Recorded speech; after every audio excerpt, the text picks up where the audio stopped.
네, 신부가 미사가 시작되는 걸 부르면은 맨 처음에 여러분들 책에 뭐 써 있나요? 입당이라고, 입당송이라고 돼 있잖아요. 예수님이 미사 시작할 때 사제는 무조건 행렬을 해서 옵니다. 혼자 오는 것이 아니라 앞에 복사들 혹은 전례 도우미를 데리고 오게 됩니다. 그것은 예수님이 우리에게 오신다는 것을 의미할 뿐만 아니라 예루살렘에 입성하셨던 예수님을 맞이한 백성들이 기뻐 환호하면서 외쳤던 소리, 호산나 혹은 그 기쁨을 표현하기 위해서 입당송이라는 노래를 부르게 됩니다.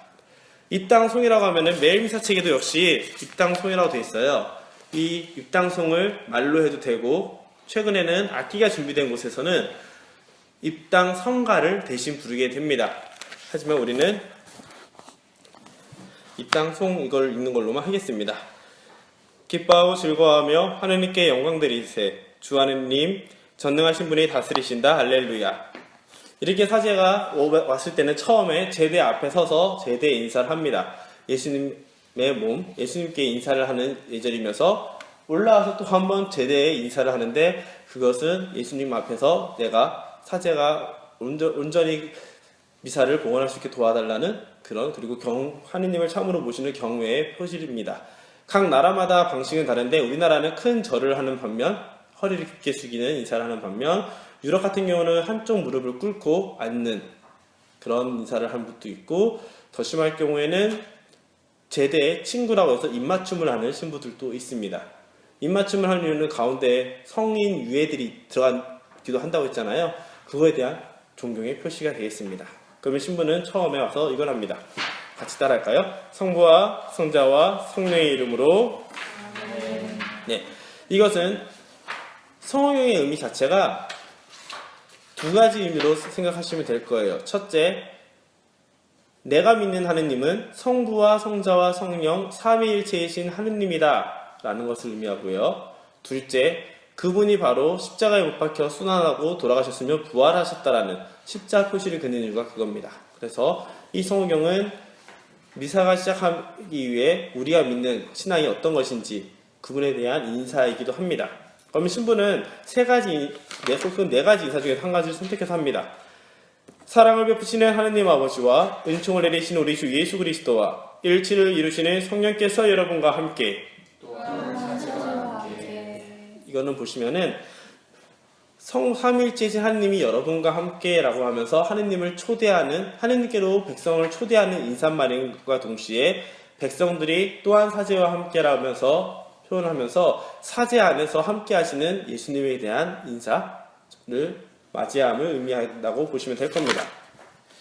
그럼 신부는 그날 간단한 미사 의미를 말하면서 미사 지향을 바치고요.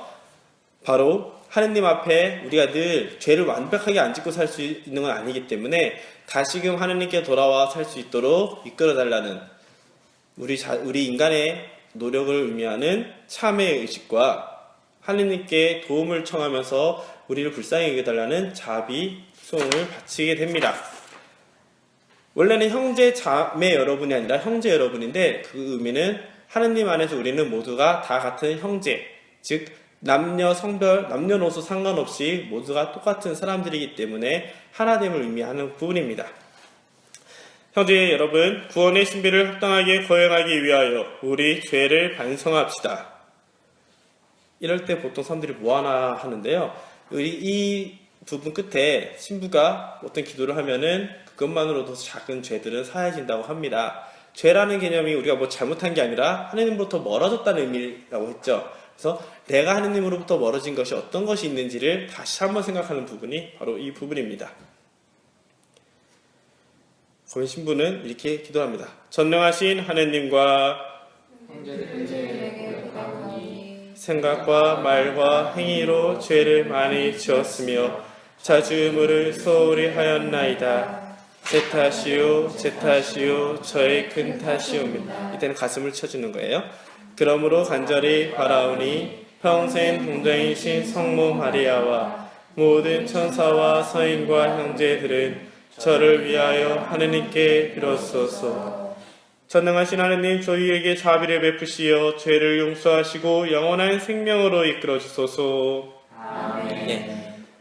제가 했던 맨 마지막에 했던 거 바로 위에 사제는 사제경을 외운다고 써있나요? 그게 안 써 있죠. 매일 미사 앞에 부분을 보면은 똑같이 미사 경문 제가 보는 거랑 똑같은 게 있는데 이 부분에 써 있습니다. 이 사제경을 외운다는 거는 죄를 사해달라는 기도를 외운다는 뜻이에요. 이걸 통해서 여러분들이 미사 전에 작은 죄들을 사해집니다. 하지만 그것이 찜찜하다면 미사 전에 고해성사를 하는 것이 맞겠고요.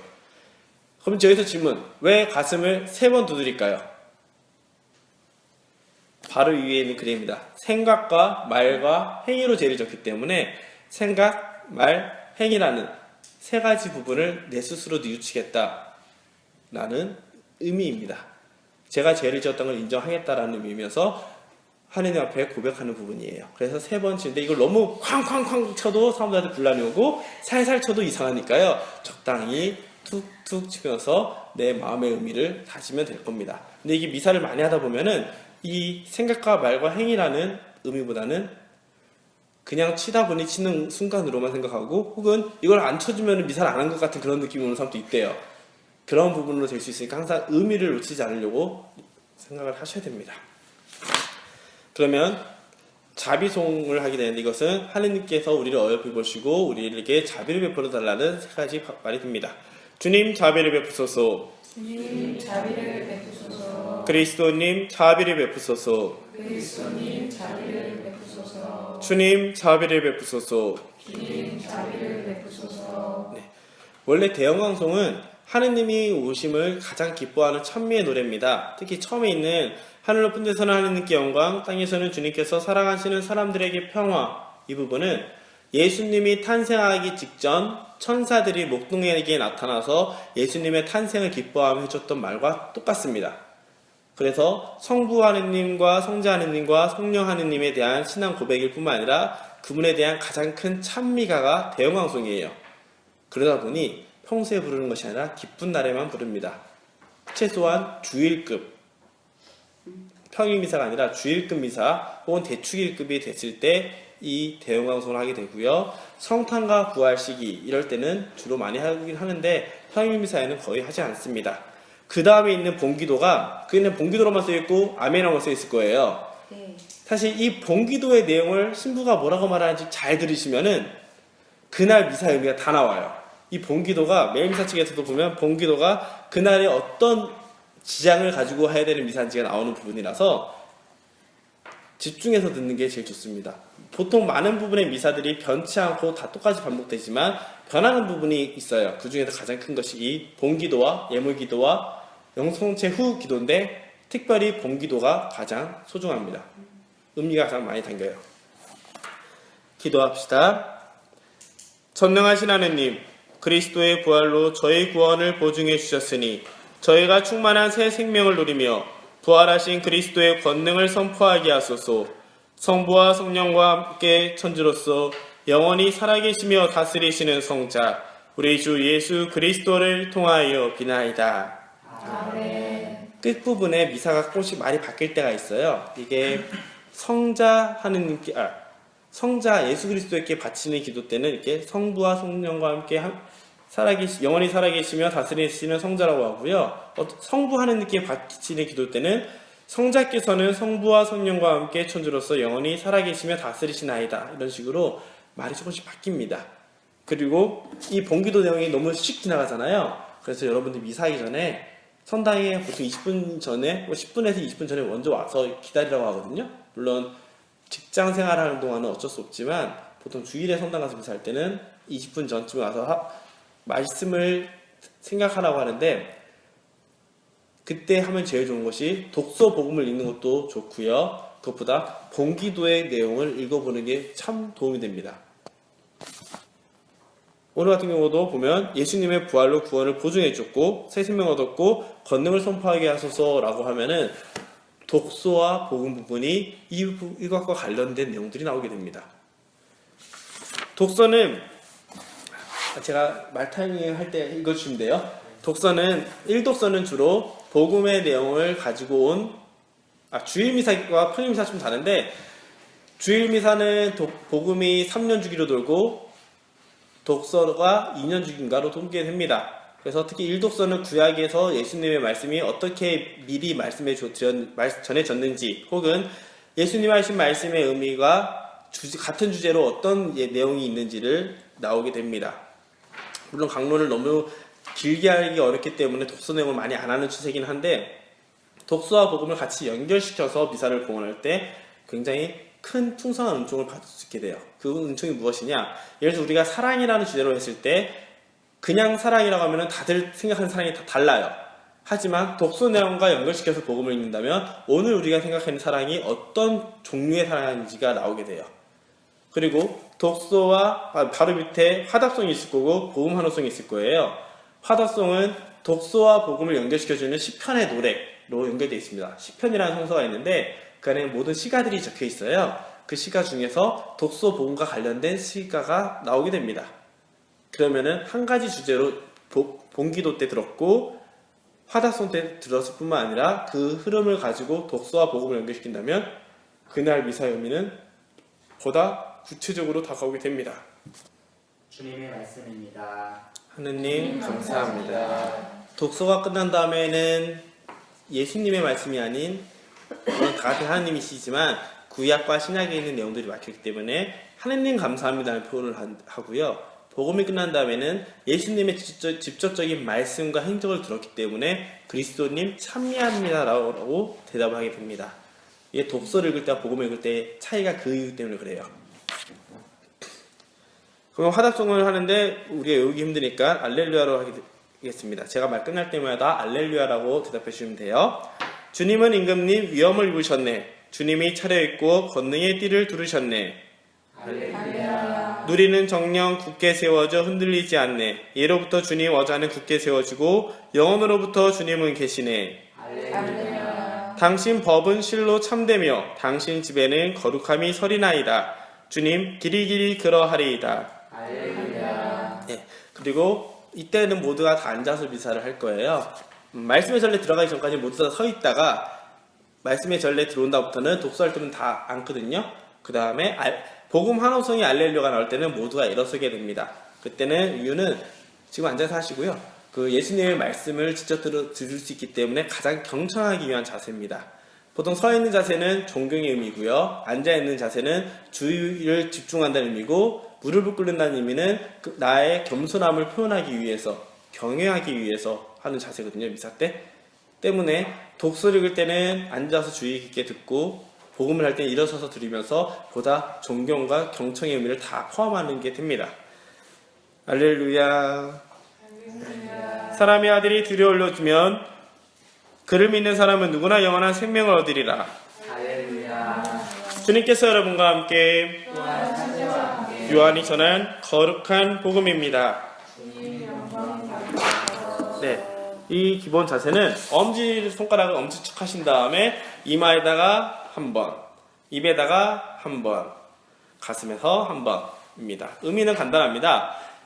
예수님 당신의 말씀을 머리로 이해하고 입으로 선포하며 마음으로 새기게 해주십시오라는 의미예요.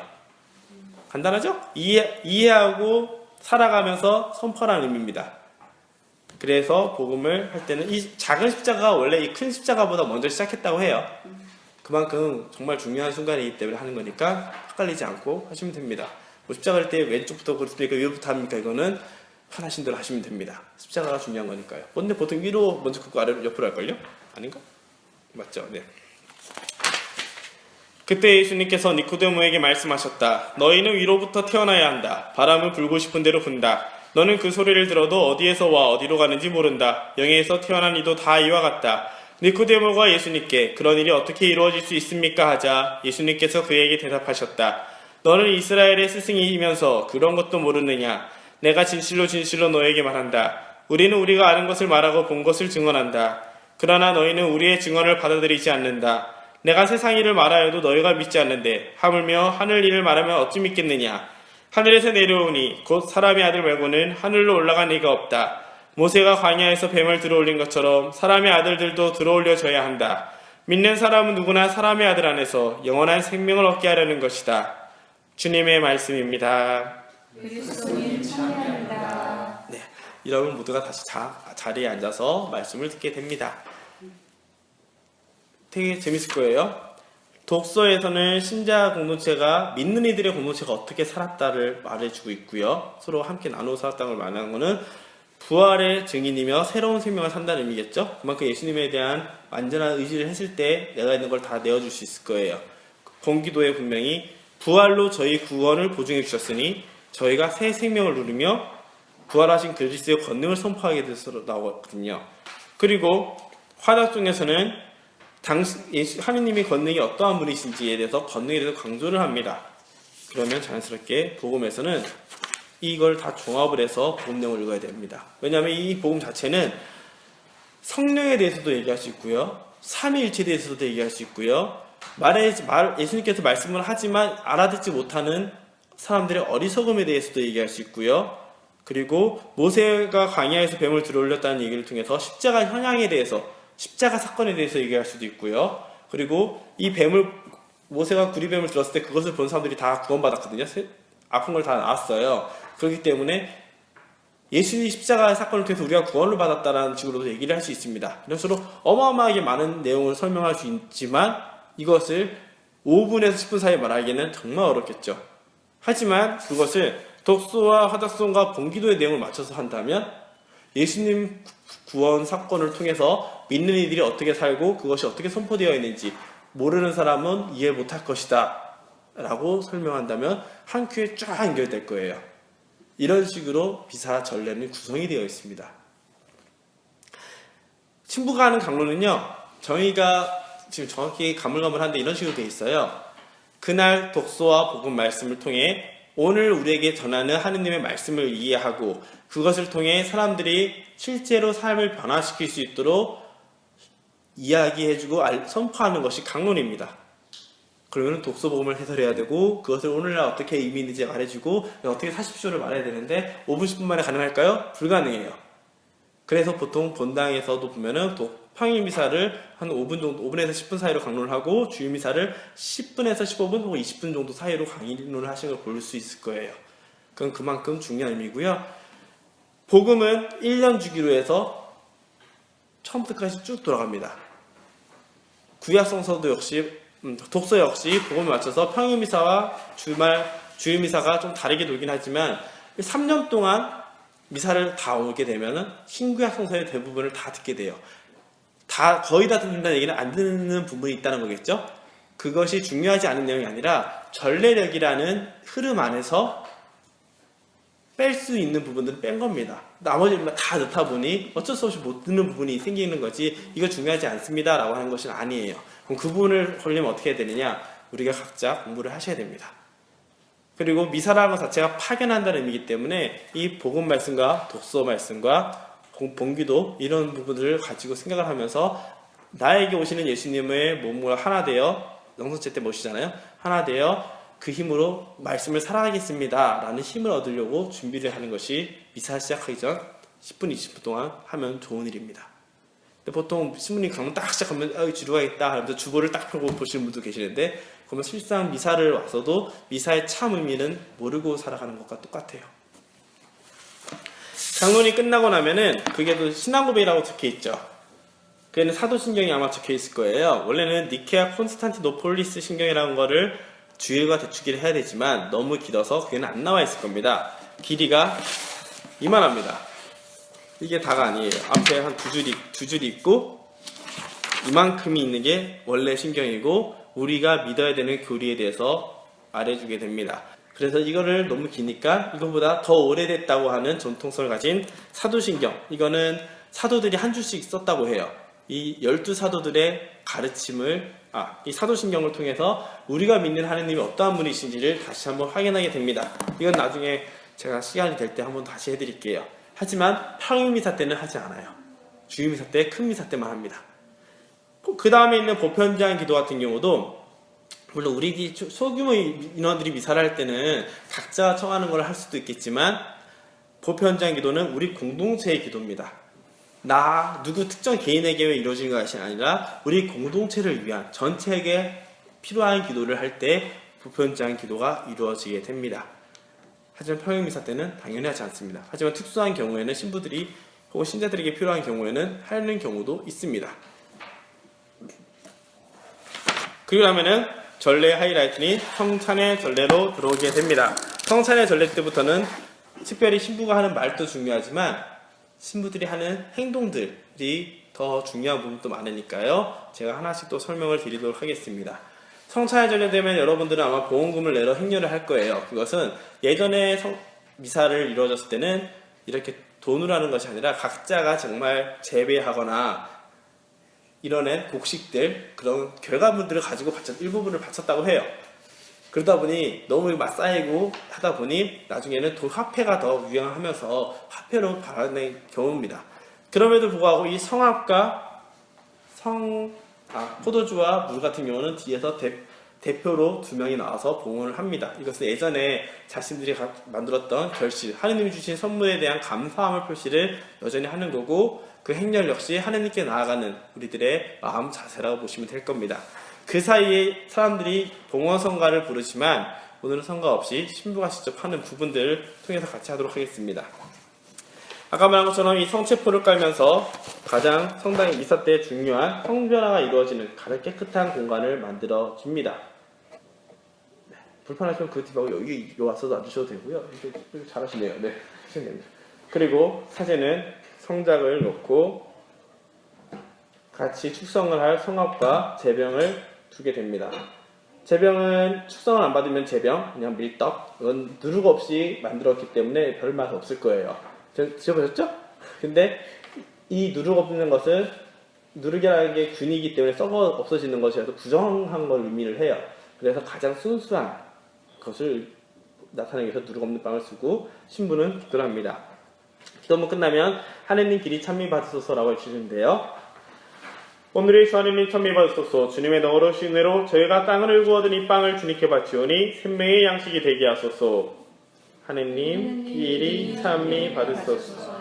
이거는 구약에서 나왔던 하느님의 주신 곡식, 빵과 제물을 바칠 때 감사함을 표시하는 유대인들의 기도가에서 그대로 가져온 겁니다. 예수님의 최후의 만찬은 다른 것이 아니라 파스카 예식이라는 이집트 탈출을 기억하는 예식이었거든요. 그것이 새롭게 갱신되면서 미사 형식이 된 거예요. 최후의 만찬이 된 거고요. 그 다음에 신부는 이 기도를 하면서 물과 포도를 썼습니다. 이 물과 술이 하나 되듯이 인성을 취하신 그리스도의 신성에 저희도 참여하게 하소서. 포도주는 사람을 의미한다고 했죠? 물은 신성을 의미합니다. 그래서 물과 포도주가 섞인다는 얘기는 예수님이 참으로 사람이면서도 참으로 인간이시다라는 걸 의미하기 위해서 물과 포도주를 섞는 겁니다. 물론 이스라엘은 포도주가 맛이 없기 때문에 물을 섞어 먹어야 됐었대요. 그런 게 아니냐라고 하는데 원래 의미는 물과 포도주를 섞음으로써 참 하느님이시면서 참 인간이시다라는 고백입니다. 그럼 또 기도를 해요. 오늘의 주 하느님 찬미받으소서. 주님의 너으로 신뢰로 저희가 포도를 갖고 얻은 이 술을 주님께 바치오니 구원의 음료가 되게 하소서. 하느님 길이 찬미받으소서. 네.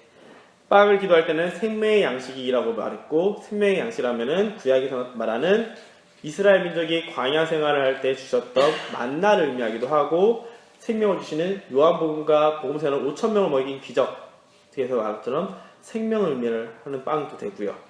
구원의 음료가 된다는 것은 그만큼 예수님의 피가 가지는 의미가 어떤 것인지를 알려주는 부분이기도 합니다. 그 신분이 기도합니다. 주 하느님 진심으로 뉘우치는 저희를 굽어보시오. 오늘 저희가 바치는 이 차사를 너그러이 받아들이소서 하면서 인사를 합니다. 이게 신자들이 모르는데 이렇게 하는 이유는 그만큼 제사가 너무나 거룩하지만 이 거룩한 미사에 죄인인 우리들이 다가옴에도 불구하고 주님 기꺼이 받아주십시오 라는 의미입니다. 당신의 이 거룩한 미사의 전례에 참석할 자격조차 온전하지 않은 저희들이라도 어여삐 여겨달라는 기도를 대표로 하는 겁니다. 그리고 신부는 손을 씻고 기도를 합니다. 주님 제 허물을 말끔히 씻어주시고 제 잘못을 깨끗이 없애주소서. 이거는 그만큼 하느님의 제 전례를 성변화를 이루기 위해서 신부의 정결, 정화를 의미합니다. 그러면은 지금 많은 사람들이 평화했을 때 악수하고 막 껴안고 그러잖아요. 엄밀히 말하면 신부는 하면 안 돼요. 정화하기 위해서 손 씻고 다 했는데 하면서 또 다 더럽혀지는 거잖아요. 하지만 이게 또 다른 의미를 부여했을 때 하느님이 우리와 부족한 우리지만 우리와 함께한다는 걸 의미할 때는 서로 하느님의 백성들이 서로 어울리는 것도 괜찮겠죠. 어떤 책을 보니까 아주 예전에 평화 인사는 신부들끼리만 있었답니다. 신자들은 못하고. 하지만 시간을 가면서 신자들과 함께 기쁨을 나눈, 여기서 평화라는 것은 아무 일도 없는 것이 아니라 하나님과 온전히 함께하기 때문에 오는 평화로움을 의미하기 때문에 그 평화를 주님께서 당신과 함께하고 계십니다. 기뻐하십시오라는 의미가 됩니다. 그 신부는 기도를 합니다. 형제 여러분, 우리가 바치는 이 제사를 전능하신 하느님 아버지께서 기꺼이 받아주시도록 기도합시다. 사제의 손으로 바치는 이 제사가 주님의 이름을 내는 찬양과 영광이 되고 저희와 온 교회는 도움이 되게 하소서. 그 다음에 하는 기도가 예물 기도라는 건데, 이 기도는 이 주님의 이렇게 바치는 제물들이 어떠한 의미가 있는지 신자들에게 다시 한번 상기시켜주는 부분이 됩니다. 주님이 거룩한 파스카 신비로 저희 구원을 이루시니 저희가 감사하며 드리는 이 제사가 저희에게 영원한 기쁨의 원천이 되게 하소서. 우리 주 그리스도를 통하여 비나이다. 아멘. 그 다음에는 감사송이라는 걸 하는데요. 감사송은 종류가 여기서부터 대림감사서부터 시작해서 사순, 연중, 부활, 성찬 등등해서 수많은 감사송의 종류가 이만큼 있어요. 이만큼이 감사송의 종류입니다. 이게 많은 이유는 그때그때 미사 의미에 맞춰서 하느님께 감사하는 것을 어떤 부분을 감사할 것이냐 이름을 체크하기 위해서예요. 그래서 좀 준비를 깊게 하시는 신부님들 같은 경우는 그날 독서와 복음까지 다 맞춰서 감사송을 선택하는 분들도 계십니다. 예를 들어서 오늘은 부활식이니까 부활 감사송이라는 건데, 부활 감사송도 하나, 둘, 셋, 넷, 5개가 있어요. 5개가 하나는 파스카의 신비에 대해서, 하나는 그리스도 안에서 이루어진 새 생명, 하나는 살아계신 중개자이신 그리스도, 하나는 파스카 신비로 새로워진 세상, 5번째는 사제요 제물이신 그리스도의 의미입니다. 그러면은 독서본과 연결시켰을 때 어떤 걸 선택하는 게 나을까요? 물론 지금 쭉 말해줬다고 다 기억 못하셨겠죠. 예수님의 부활로 우리가 새로워진 세상이기 때문에 파스카 신비로 새로워진 세상의 주제를 가지는 감사송을 하는 게 맞을 겁니다. 신부는 말합니다. 주님께서 여러분과 함께 또한 사자와 함께 마음을 드높이 주님께 올립니다. 우리 주 하느님께 감사합시다. 마땅하고 옳은 일입니다. 이 다음에 이루어지는 게 그 감사의 의미입니다. 주님, 언제나 주님을 찬송함이 마땅하오나 특히 그리스도께서 파스카 제물이 되신 이때에 더욱 성대하게 찬미함은 참으로 마땅하고 옳은 일이며 저희 도리요 구원의 길이옵니다. 이제 죄와 죽음은 사라지고 타락하였던 만물이 새로워지며 그리스도 안에서 저희 생명이 온전히 회복되나이다. 그러므로 부활의 기쁨에 넘쳐 온 세상이 즐거워하며 하늘의 천사들도 주님의 영광을 끝없이 찬미하나이다. 거룩하시도다, 거룩하시도다, 거룩하시도다. 오늘의 주 하느님, 하늘과 땅에 가득 찬 그 영광, 높은 데서 오산나, 주님의 이름으로 오시는 분, 찬미 받으소서. 높은 데서 오산나. 이 거룩하시도다가요, 성지주일이라고 예수님이 예루살렘에 입성할 때 많은 사람들이 나와서 구세주가 왔으니 기뻐합시다 하면서 엄청 기뻐하는 시기가 있어요. 그때 사람들이 했던 그 기도문에 이 얘기 들어갑니다. 그래서 이제 본격적으로 성도 연화를 통해 우리에게 오시는 예수님을 맞이할 준비를 우리가 하는 거예요. 미사가 정말 이렇게 치밀하게 만들어진 거예요. 그 다음에 이루어지는 감사 기도는 4개의 양식이 있는데 보통 이 양식을 짧은 걸 제일 많이 써요. 1양식은 전통적으로 대축일 이런 데 맞다고 하고, 2양식이 핵심만 쪽 뽑은 거고, 3양식이 사목적으로 가장 의미를 살리기 좋은 거라고 하고, 4양식은 흩어진 갈라진 교회들과 함께 바칠 수 있는 기도라고 해요. 근데 우리는 보통 짧은 2양식을 하게 됩니다. 이때부터 사람들이 뭐 종치고 뭐 하잖아요. 그 종치는 것은 중요한 순간입니다 라는 걸 알려주는 거고, 우리가 미사 때 성사에서 가장 중요한 순간은 예수님의 몸과 피가 되는 순간이겠죠. 근데 몸과 피가 되려면은 빵 안에 성령이 내려와야지 몸과 피가 될 거 아니에요. 그래서 처음에 종치는 순간이 신부가 제물에 손을 올리면서 성령이라는 말을 할 때 종을 치게 되고요. 그 다음에 사제가 예수님이 하셨던 말씀을 그대로 다 하고 신자한테 보여주는 순간 종을 치고, 신부가 인사할 때 같이 또 종을 칩니다. 포도주도 마찬가지로 할 때 치게 돼요. 그 얘기, 이렇게 중요한 순간을 표시한다는 얘기는 사람들이 집중력이 엄청 깊어졌을 때 종을 안 쳐도 상관없다는 얘기예요. 종은 그냥 중요한 순간에 여러분이 하시는 거기 때문이에요. 미사는 원래 라틴어로만 이루어졌습니다. 모국어가 아니라. 그래서 그때 사람들한테 중요한 상황을 알려주기 위해서 한 거고요. 그게 다 모국어로 된 다음부터는 이 전통이 남아서 한 거지 없어도 그냥 괜찮은 거겠습니다.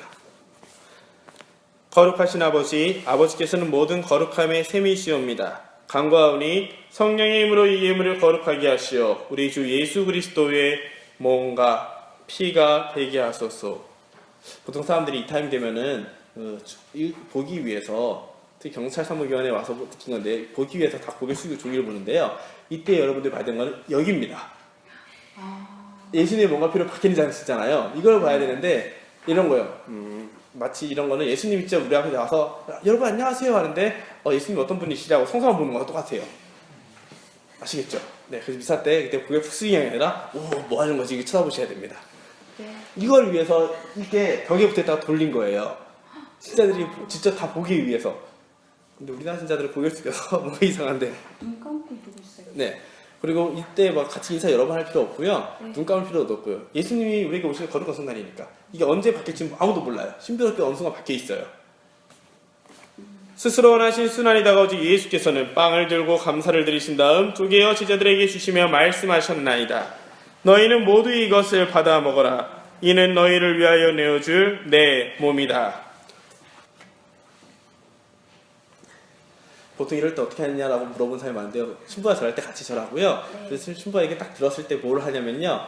토마 사도가 예수님을 알아봤을 때 했던 기도가 있습니다. 나의 주님, 나의 하느님. 그래서 나의 주님, 나의 하느님이라 말하는 이분이야말로 참으로 내 하느님이셨구나 라고 깨닫는 순간이 있는데 그 기도를 보통 하시는 겁니다.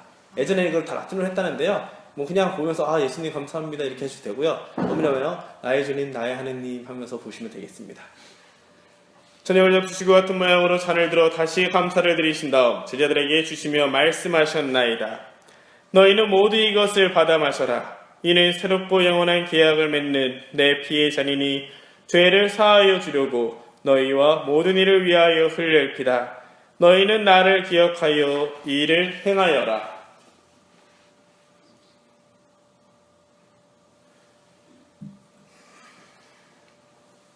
보통 이게 언제 바뀌냐고 물어보는데 성사는 말씀이 딱 끝나는 순간 어느 순간 이루어져요. 보통 우리가 내 몸이 다 하면 그 다 어딘가에 박혀 있는 거예요. 그리고 제가 신앙의 신비라고 말하면 여러분들은 세 가지 중에 하나 선택하는데 부활 시기에는 주님께서 오실 때까지 주님의 죽음을 전하며 부활을 선포하나이다.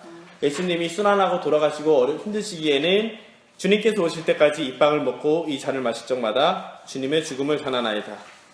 이렇게 하는데요. 엄밀히 말하면 다 적혀있나요? 그 종이? 아니요, 하나만.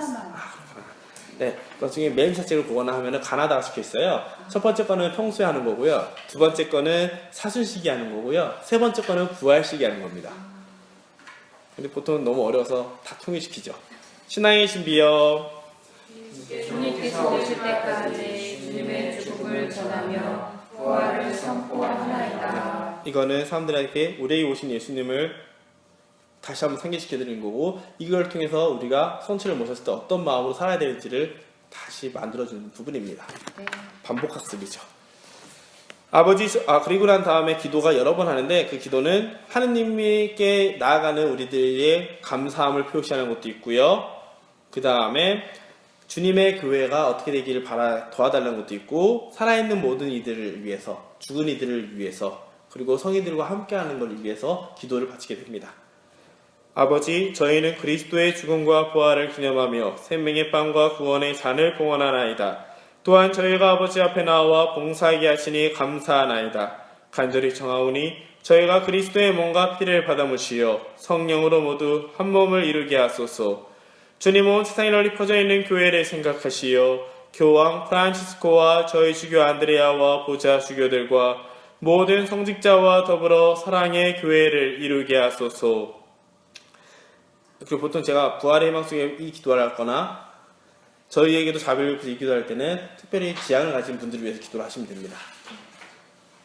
부활의 희망 속에 고이 잠든 교우들과 세상을 떠난 다른 이들도 모두 생각하시어 그들이 주님의 빛나는 얼굴을 배우게 하소서. 저희에게도 자비를 베푸시어 영혼으로부터 주님의 사랑을 받는 하느님 어머니 복되신 동정 마리아와 그 배필이신 성 요셉과 복된 사도들과 모든 성인과 함께 영원한 삶을 누리며 성자 예수 그리스도를 통하여 아버지를 찬양하게 하소서.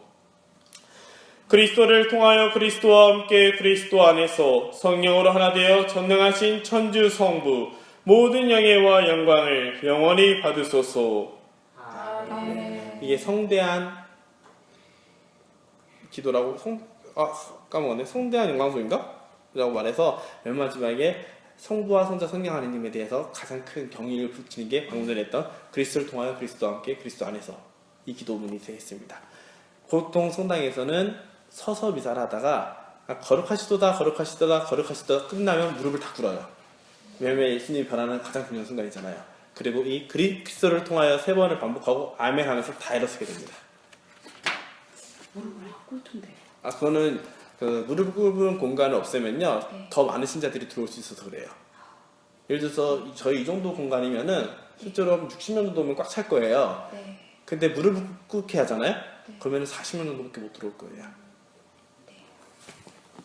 근데 무릎 꿇는 게 정말 제일 좋은 기도 자세긴 해요. 그리고 난 다음에 신부가 주님의 기도를 하는데 여기서는 아멘을 안 해요. 끝에 아멘 하고 알겠어 구하소서 하면 제가 또 무슨 기도를 합니다. 또는 예수님의 기도를 주님의 기도 끝에 더 긴 기도를 붙이는 거예요. 그래서 아멘을 하지 않는 겁니다. 하느님의 자녀되어 구세주의 분부대로 삼가하려니 아버지의 이름이 거룩히 빛나시며 아버지의 나라가 오시며 아버지의 뜻이 하늘에서와 같이 오늘 저희에게 일용할 양식을 주시고 저희에게 잘못한 일을 저희가 용서하오니 저희 죄를 용서하시고 저희를 유혹에 빠지지 않게 하시고 악에서 구하소서. 주님 저희를 모든 악에서 구하시고 한평생 평화롭게 하소서. 주님의 자비로 저희를 언제나 죄에서 구원하시고 모든 시련에서 보호하시어 복된 희망을 품고 구세주 예수 그리스도의 재림을 기다리게 하소서. 주님께 나라와 영광과 영원히 있나이다. 여기서 주님 기도하실 때 제가 전에 설명드렸던 주님의 기도 내용이 네. 떠오르는 게 있으신가요? 떠오르기 전에 씩 넘어갈걸요? 이게 반복되다 보면은 주님의 기도 안에 숨겨진 담겨진 엄청난 보화들이 그냥 의례적으로 하는 걸로 바뀌어요. 그래서 끝나고 난 다음에 혼자 주님의 기도를 대해서 제가 지금 설명드렸던 거 있잖아요. 그런 것들을 놓치지 않게끔 계속 혼자 시간에 곱씹는 게 굉장히 중요합니다. 제 카톡방에 들어오셨나요? 네. 아 그래요? 그럼 제가 조만간 제가 녹음한 거 다 올릴 때 주님의 기도 거만 보시면 될 겁니다. 주 예수 그리스도님 일찍이 사도들에게 말씀하시기를 너희에게 평화를 두고 가며 내 평화를 주노라 하셨으니 저희 죄를 헤아리지 마시고 교회의 믿음을 보시어 주님의 뜻대로 교회를 평화롭게 하시고 하나 되게 하소서. 주님께서는 영원히 살아계시며 다스리시나이다. 아멘. 주님의 평화 항상 여러분과 함께 평화 인사를 나누십시오. 평화를 빕니다. 서로 인사하는 거예요? 평화를 빕니다. 예전에는 막 내려오고 했었는데요. 교황님께서 정했습니다. 사제는 제단 안으로 못 내려옵니다. 그리고 최대한 빠른 시간에 끝내는 걸로. 아무리 반가워도 막 껴안고 막 그런 것도 중요하긴 하지 그거보다는 미사라는 걸 놓치지 않게 가끔씩 평화 인사를 축제 분위기로 하는 곳이 있어서 그거를 방지하기 위해서 그렇습니다. 성체 모시기 전에 가장 우리가 쫙 깊어지면서 주님 모실 준비 다 했는데 갑자기 파티를 벌이는 거랑 똑같은 거거든요. 그래서 절제된 기쁨을 표현하는 시간이 바로 이 시간입니다. 하지만 사목적인 이유로 이게 너무 딱딱하거나 너무 서로 모른다 할 때는 서로 더 깊은 관계를 맺도록 유도를 하기도 해요. 그 사이에 하느님 어린 양이라는 걸 하는 동안 저희가 감시해서 가져왔는데 그 전에 이걸 합니다. 신부가 이걸 쪼개는 거 봤을 거예요. 네. 쪼개는 거는 예수님의 죽음을 상징하고요. 죽음을 상징하고 한 번 더 쪼개요. 이 작은 거를 성전에 놓는데 이거는 예수님이 부활하신 그분이 우리를 위해서 순환받고 돌아가신 바로 그분이라는 걸 의미합니다. 육신이 전혀 다른 육신을 얻는 것이 아니라 그분이 바로 그분이라는 걸 알려주기 위해서예요. 또한 성체를 쪼갰다는 것은 이걸 서로 다 나눠서 모시겠다는 뜻이잖아요. 예수 그리스도 안에서 예수 그리스도를 통해서 우리가 다 같이 하나 된다는 일치를 상징하기도 합니다. 근데 보통 신부 혼자 추측하기 때문에 사람들이 다 몰라요. 네, 좀 아픈 가슴 아프시죠. 그래서 신부는 이런 기도를 합니다. 여기 하나 되는 주 예수 그리스도의 몸과 피가 이를 받아 모시는 저희에게 영원한 생명이 되게 하소서. 그리고 제가 이거를 쪼개는 동안 여러분들은 하느님의 어린 양 하게 됩니다. 네. 하느님의 어린 양, 세상의 죄를 없애시는 주님, 자비를 베푸소서. 하나님의 어린 양, 세상의 죄를 없애시는 주님, 자비를 베푸소서. 하나님의 어린 양, 세상의 죄를 없애시는 주님, 평화를 주소서. 신부는 혼자서 이 기도를 조용히 합니다. 살아계신 하느님 아들 주 예수 그리스도님, 주님께서는 성부의 뜻에 따라 성령의 힘으로 죽음을 통하여 세상에 생명을 주셨나이다. 그러므로 지극히 거룩한 몸과 피로 모든 죄와 온갖 악에서 저를 구하소서. 그리고 언제나 계명을 지키며 주님을 결코 떠나지 말게 하소서.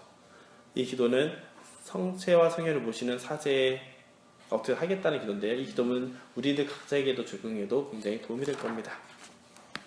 그 다음에서 신부는 모든 사람을 보고 합니다. 원래는 액체모라고 해서 이 사람을 보아라 라는 식으로 얘기를 하는데 우리는 바꿉니다. 하느님 어린 양 세상의 죄를 없애시는 분이시니 이 성찬에 초대받은 이는 복되도다. 주님, 지난해 주님을 모시기 합당치 않사오나 한 말씀만 하소서. 제가 온 나으리다. 보면은 무슨 기도를 했는지 잠시 한번 생각해 보시면은 당신 몸을 제가 어찌 감히 모시겠으나 당신을 모실 때 제가 얼마든지 치유될 수 있습니다라는 병자의 고백입니다. 주인의 고백이기도 하고요. 이게 성서에 나오는 어떤 사람이 했던 고백이기도 해요. 또한 하느님 어린 양 세상의 죄를 없애시는 분이시니 이 성찬에 초대받으니 복되도다라는 것은 주님을 말하면서 세상의 죄를 없애시는 분이라고 말하잖아요. 죄가 하나님과 멀어졌다고 생각한다면 그만큼 당신을 모심으로써 우리가 다시 가까워질 수 있음을, 다시 주님과 하나 된다는 것을 기억하게 해주는 부분이기도 합니다.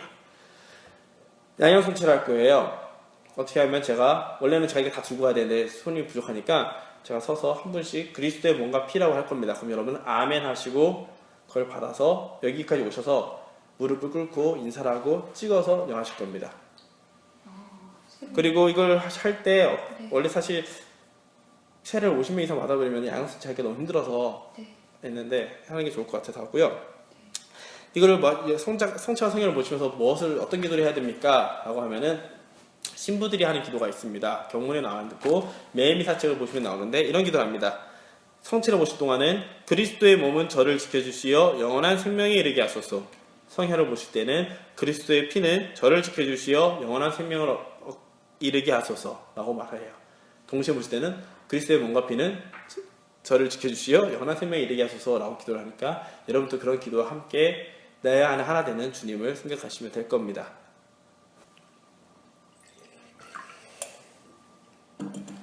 네, 설명을 좀 더 드리면 보통 이 시간에 뭐 합니까? 라고 하는 사람이 있는데요. 독서와 복음 내용을 통해서 나에게 주신 예수님 말씀을 나와 함께하는 예수님을 느끼면서 어떻게 해야 할 것인지를 생각하기도 하고요. 혹은 개인의 지향이 있으면은 내가 뭔가 기도하고 싶은 마음이 있거나 한다면 그거 하셔도 되고요. 성체를 모시면서 마음에 울리는 무언가가 있으면 그에 머물러 계셔도 됩니다.